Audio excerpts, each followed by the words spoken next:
నిధులు బ్యాంకులో జమ చేయకుండా ఏమిటి ఈ డ్రామాలని ప్రశ్నించారు దేవినేని ఉమ. పెన్షన్దారులను మండు టెండలో రమ్మంటారా అని ప్రశ్నించారు.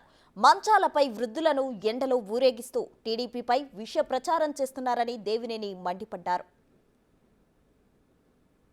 పేదవాడికి పెన్షన్ ఇవ్వడానికి, వృద్ధులకు పెన్షన్ ఇవ్వడానికి 56 లక్షల మంది పింఛన్దారుల్ని ఈ మండు టెండల్లో మీరు సచివాలయాలకు రమ్మన్నారంటే మీరు ఒక్క నిమిషం కూడా ఆ పదవిలో ఉండటానికి మీరందరూ కూడా అర్హులు కాదు. ఇమ్మీడియట్గా స్పందించాలని ఎలక్షన్ కమిషన్ని మేము కోరుతున్నాం, విజ్ఞప్తి చేస్తున్నాం, మరొకసారి కంప్లైంట్ చేస్తున్నాం. ఇమ్మీడియట్గా ఇవాళ కూడా సచివాలయాలకి డబ్బు రాలేదు, దాని మీద కూడా సిఎస్ సమాధానం చెప్పాలి.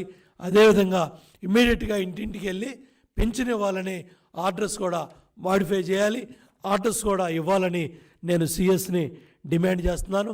మళ్ళీ చంద్రబాబు నాయుడు గారు ప్రజాగలం సభలో మళ్ళీ బహిరంగ సభల్లో మళ్ళీ చెప్పబోతున్నారు.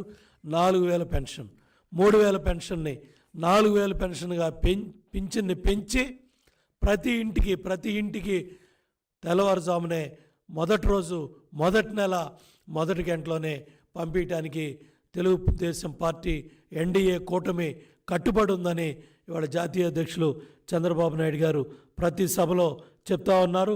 కాబట్టి ఇమీడియట్గా ఏదైతే ఇవాళ నువ్వు ఆసరా బటన్ నొక్కావు, విద్యాదీవెన బటన్ నొక్కానన్నావు, ఆరోగ్యశ్రీ బటన్ నొక్కానన్నావు, అన్ని బటన్లు కూడా చేయూత డబ్బులు కావచ్చు, ఆసరా డబ్బులు కావచ్చు, ఇవన్నీ కూడా ఈ 13,000 కోట్లు కూడా నీ అస్మదీయులకి, నీ పార్టీ నాయకులకి, నీ ఎమ్మెల్యేలు, ఎంపీలు, మంత్రులు చెప్పిన కాంట్రాక్టర్లకి ఆ డబ్బులన్నీ కూడా కట్టబెట్టారు.